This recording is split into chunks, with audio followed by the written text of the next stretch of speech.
नमस्कार, मैं हूं आदित्य और आप देख रहे हो लर्निंग एक्सपीरियंस विद ए ओबेरॉय। और मैं एक नया वीडियो लेकर आ चुका हूं आप सभी के लिए, जो कि है unit 2 of our runaway kite. जिन्होंने पहला वीडियो नहीं देखा है पार्ट 1, वो जाकर ऊपर आई बटन में लिंक है, आप वहां से देख सकते हो। और ये उसका सेकंड पार्ट है, तो आप प्लीज़ बने रहना। और हाँ, चैनल को सब्सक्राइब कर देना, जिससे मेरे को लगे कि मैं सही काम कर रहा हूँ, वरना मेरे को कैसे समझ में आएगा कि आपको वीडियो पसंद आ रही है या नहीं आ रही है। लाइक कर देना और सब्सक्राइब करके परिवार का हिस्सा बन जाना। तो चलो बच्चों, बिना किसी देर के एडिटर म्यूजिक बजा।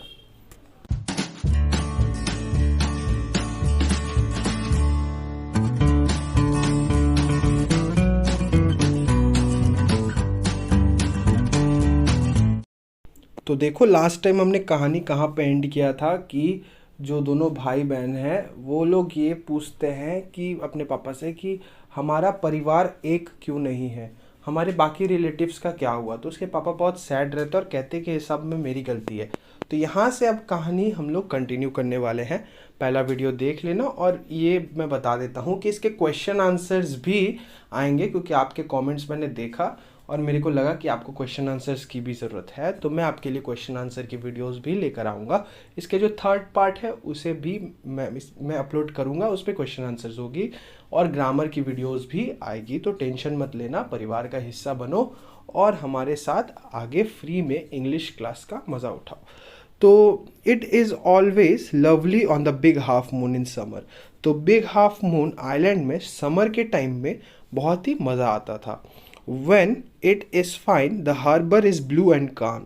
तो जब मतलब फाइन मतलब वेदर एकदम सही रहता था, तो हार्बर जो है वो पूरा ब्लू कलर का और काम रहता था, मतलब शांत रहता था। और पूरा जो पानी है ब्लूइश रहता था, आसमान जो है वो पूरा ब्लूइश हमें दिखता था, मैंने पूरा ब्लू ब्लू नज़ारा हमें दिखता था।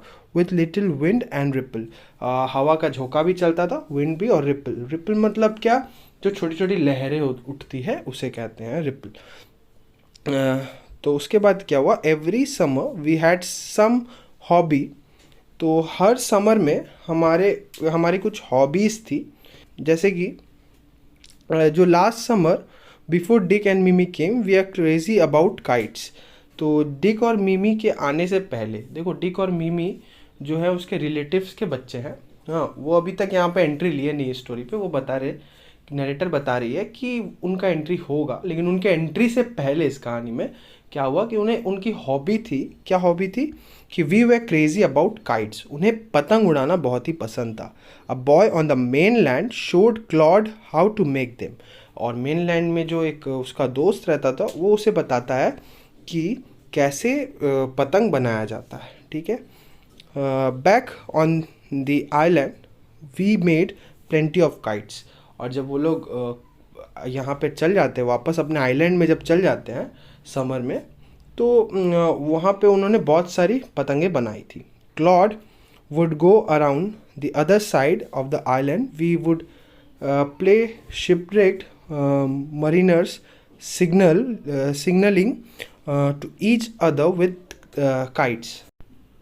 तो क्लॉड दूसरी तरफ चल जाता था आइलैंड का, और वहाँ से वो पतंग को उड़ाता था। हम लोग शिपरेक मरीनर सिग्नलिंग का खेल खेलते थे, यानी कि जो जहाज़ डिस्ट्रक्ट हो जाता है, टूट जाता है जहाज़, और मरीनर सिग्नलिंग करते हैं, ठीक है, कि मेरा जहाज़ टूट गया है। तो वो उस तरह का गेम खेलते हैं। मरीनर्स मतलब जो जहाज़ में मतलब जाते हैं, सफ़र करते हैं, उन्हें मरीनर्स कहते हैं। तो वो जहाज़ टूट जाने के बाद जो सिग्नल देते हैं, वो उस पतंग के द्वारा सिग्नल दिया करते थे। ऐसा वो लोग गेम खेलते थे। दोनों कोने पे वो लोग चले जाते थे आइलैंड के दो साइड में, और वहाँ से वो लोग पतंग उड़ाते थे। So we had a kite that was big and covered with lovely red papers. तो हमारे पास एक ऐसी पतंग थी जो कि लवली रेड पेपर से कवर थी। ठीक है, रेड कलर के पेपर से कवर थी। We pasted gold tinsel star all over it and had written our name full on it, Claude Litty and Philippa Litty। तो यहाँ पर अब नरेटर ने अपना नाम बता दिया है कि क्लॉड लिटी और फिलिप्पा लिटी। तो वो लोग क्या करते थे कि उस पतंग पे अपना नाम लिखकर पतंग में गोल्डन कलर के स्टार्स लगाकर उड़ाते थे।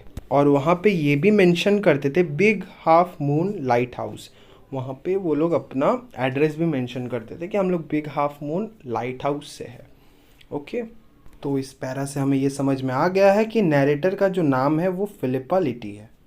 और जो टिंसल है, टिंसल का मतलब कि कुछ डेकोरेशन का जो मटेरियल्स होता है, स्ट्राइप स्ट्राइप, उसे कहते हैं हम लोग टिंसल। आपके बुक में ये लिखा हुआ है। तो ठीक है, आगे बढ़ते हैं। One day there was a grand wind for kite flying. तो एक दिन क्या हुआ कि वहाँ पे बहुत ज़ोरों की हवा चल रही थी बिग हाफ मून आइलैंड में। और हमने क्या किया, I am not sure how it happen, कैसे हुआ, but as I was bringing the kite from the house. कैसे हुआ कि घटना ये थी कि जब मैं अपने काइट को लेकर आ रही थी, बहुत ग्रैंड विंड, मतलब कि बहुत ज़ोरों की जब हवा चल रही थी, तो मैंने क्या किया, घर से काइट लेकर आ गई। और काइट उड़ाने के चक्कर में मैं जब काइट को लेकर जा रही थी उड़ाने के लिए, तभी क्या हुआ, I tripped and fell over the rock. मैं अचानक से लड़खड़ा कर रॉक के ऊपर गिर गई, पत्थर के ऊपर गिर गई। My elbow went clear through the kite making a big hole. और मेरा जो एल्बो है, वो एल्बो से लग कर मेरा जो काइट है उसमें एक बड़ा सा छेद हो गया। वो काइट मतलब फट गई। We had to hurry to fix the kite if we wanted to send it up before the wind fell. और हमें बहुत जल्दी थी, बहुत जल्दी थी काइट को फिक्स करने के लिए, क्योंकि अगर हम काइट को जल्द से जल्द फिक्स नहीं करते हैं तो जो हवा चल रही है वो बंद हो जाएगी और इस तरह की हवा हमें ग्रैंड विंड नहीं मिलेगी। We rushed in to the lighthouse to get some paper. हम लाइट हाउस के अंदर जाते हैं, कुछ पेपर निकालते हैं। We knew there was no more red papers. हमें पता था कि और रेड पेपर्स तो हमारे पास है नहीं। तो we took the first thing that came handy. तो हमने जो सामने मिला हमने वही किया, हमने उसे उठा लिया। And old letter lying on the bookcase in the sitting room. तो सिटिंग रूम में बुक केस में एक पुराना सा लेटर था। हमने क्या किया, वो लेटर को देखा भी नहीं, हमने जस्ट उठा लिया। हमने काइट पे उसे पैच कर दिया शीट की तरह, और and dried it by the fire. हमने पहले उसे निकाला, उसे सुखाया और गर्म किया, जिससे कि वो सूख जाए थोड़ा। मतलब पुराना लेटर हो चुका था और थोड़ा गीला भी था शायद, तो इसलिए उन्होंने उसे सुखाया। We started out and up went the kite like a bird. The wind was glorious and it soared. तो क्या किया हमने कि जल्दी से उसे फिक्स किया और वो लेटर को लगा दिया काइट पे सुखाकर, और फिर दे दनादन काइट उड़ने लगी और वो बहुत ही ऊंचा उड़ान लिया काइट हमारा, जैसे कि मानो कि आकाश में कोई पंछी उड़ रहा हो।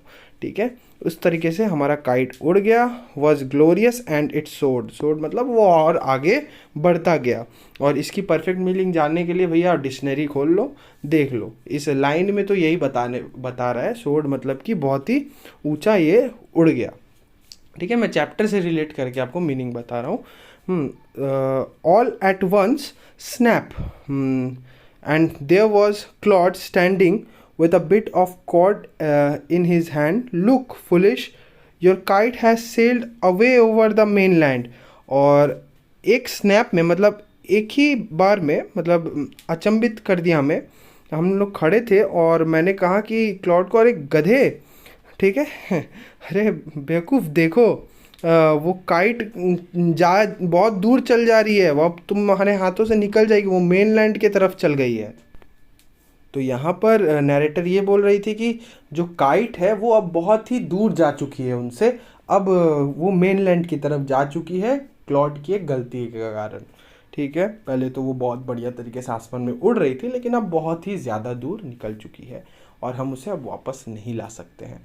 ठीक है, तो अब बढ़ते हैं यूनिट 3 में। हम लोग दोनों यूनिट को इसी वीडियो पे कंप्लीट करेंगे। वीडियो को ज़्यादा बड़ा नहीं खींचना है मेरे को, और थर्ड पार्ट में क्वेश्चन आंसर हम करवाएंगे। तो यहाँ से यूनिट 3 को शुरू करते हैं। A month later a letter came for father. एक महीने बाद एक पापा जी को एक लेटर आता है, और पापा जी after he finished reading it, जब वो ख़त्म कर देते हैं उसे पढ़ना, his eyes looked as if he had been crying. उनके आंखों को देखकर लगता है कि अब वो रोने वाले हैं। Do you want to know what become of your kite. क्या तुम जानना चाहते हो कि तुम्हारी काइट किससे बनी थी? he said. Then he sat down beside us and told us the whole story. Letter को पढ़ने के बाद पापा कहते हैं कि क्या तुम्हें पता है तुम्हारी काइट जो थी वो किससे बनी थी? तुम्हारी काइट के कारण क्या हुआ है, आओ बैठो, मैं तुम्हें एक बात बताता हूँ, पूरी स्टोरी असल में दरअसल बताता हूँ। Father had a brother and sister, पापा के एक भाई और एक बहन थी, ठीक है। He had quarrelled with his brother and left home, वो अपने भैया से, ठीक है, उसके एक भाई और बहन थी, वो अपने भाई से, ब्रदर से झगड़ लेते हैं और वो अपना घर छोड़कर चल जाते हैं। Years afterward he felt sorry and when he went back he found his brother had died and he couldn't find his sister. लेकिन जब उन्हें अपनी गलती का एहसास होता है, अपने भाई से झगड़ा होने के बाद वो वहाँ से छोड़कर चले जाते हैं अपने घर को, फिर जब वो वापस आते हैं सालों बाद अपने घर, तो वो देखते हैं कि जो मेरे भैया है उसकी मृत्यु हो चुकी है। उसका जो बड़ा भाई है, उसके पापा का बड़ा भाई, यानी उनके चाचा या बड़े पापा हम लोग कहते हैं, उनकी मृत्यु हो चुकी है।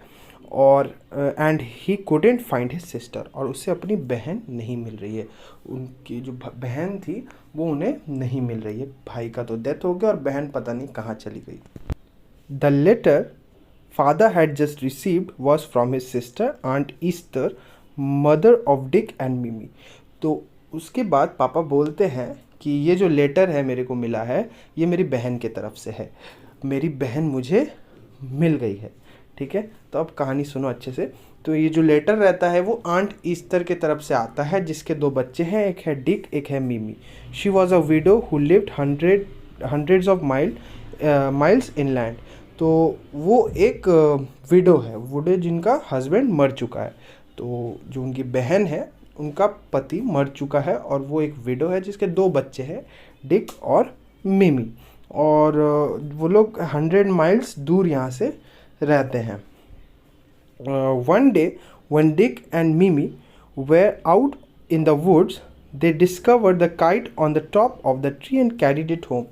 और उनको वो काइट मिलता है। डिक और मिमी एक दिन घर के बाहर थे, उनको क्या वो एक जो काइट है वो उन्हें मिलता है टॉप ऑफ द ट्री, एक ट्री के ऊपर, पेड़ पे डिक और मिमी को खेलते वक्त काइट मिल जाता है और वो काइट को वो लोग अपने घर लेकर चले जाते हैं। When their mother saw the kite patched with the letter, she turned pale. तो जब उसकी मम्मी, डिक और मिमी की मम्मी ये देखती है वो काइट को, तो वो भी शॉक्ड हो जाती है, ठीक है। शी टर्न पेल, मतलब कि उसके चेहरे का रंग जो है ना एकदम बदल सा जाता है, कि जैसे आप टीवी सीरियल में देखते होंगे, अरे ये लेटर, ऐसे करके आपको कैमरामैन दिखाएगा, झीक झीक झीक, okay. It was the very letter she had once written to her brother. Philippa was her mother's name and Claude was her father's name. तो ये उनसे इस लेटर को देख के ये याद आता है कि फिलिपा और क्लॉड उनके मम्मी पापा का नाम था, ठीक है, और उसी के नाम पे बच्चों का भी नाम यहाँ पर रखा है। She knew who we must be, उन्हें पता चल गया कि तो हम लोग कौन हो सकते हैं। So she sat down and wrote to the big half moon and father received her letter, और इसलिए उन्होंने रिटर्न में ये चिट्ठी हम बिग हाफ मून को भेजी, हमें भेजी, और पापा ने इस लेटर को रिसीव किया। नेक्स्ट डे क्या हुआ, पापा जो father went and brought aunt Easter, Dick and Mimi with him, और उसके बाद पापा डिक, मिमी और आंट ईस्टर को यहाँ पर लेकर आ जाते हैं। They have been here ever since. Aunt Esther is a dear and Dick and Mimi are jolly too for words. तो वो लोग यहाँ पर आ जाते हैं और हम लोग साथ साथ रहते हैं, आंट ईस्टर, डिक और मिमी, जो कि बहुत ही जॉली है। But the best of it all is that we have relations now, और सबसे बढ़िया बात है कि अब हमारे रिश्तेदार है। तो इसी के साथ वीडियो ख़त्म होती है, और मैं ये बता देता हूँ कि पार्ट 3 जल्द ही आ रही है, टेंशन मत लो, क्वेश्चन आंसर मिल जाएंगे। और हाँ, अगर आप इस चैनल पर नए हो तो चैनल को सब्सक्राइब कर देना, बेल आइकन को ज़रूर दबा देना, जिससे मेरे को लेटेस्ट नोटिफिकेशन मिलती रहे।